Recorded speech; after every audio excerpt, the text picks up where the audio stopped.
Nerd Church is gathering a community of people who self-identify as nerds. So these are people that would consider themselves a part of a fandom. A fandom might be something like you love Disney or you're really into Star Wars, Lord of the Rings is life.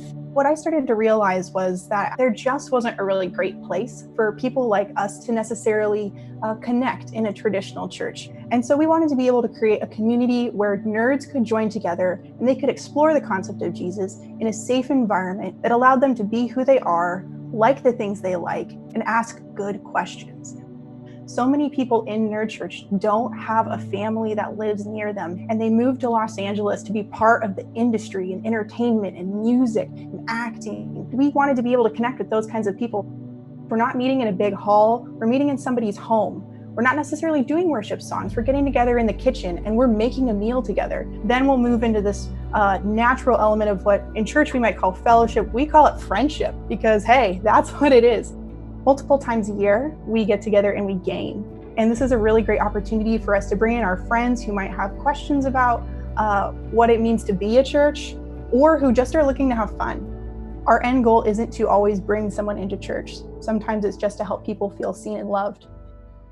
Nerd Church was lucky when the pandemic hit because Nerd Church was thankfully already in a space where we had a digital community rolling. We were able to much more easily jump into what we now do for church because it's not about what we do for church.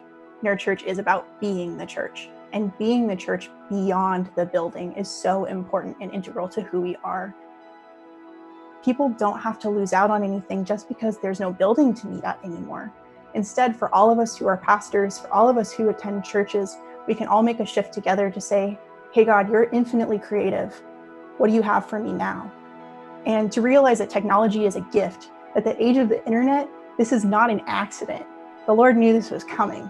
Instead of trying to always be focused on evangelism or focused on trying to reach people to get them into church, what if this is a season where you're just discipling your people, you're growing deep instead of growing wide?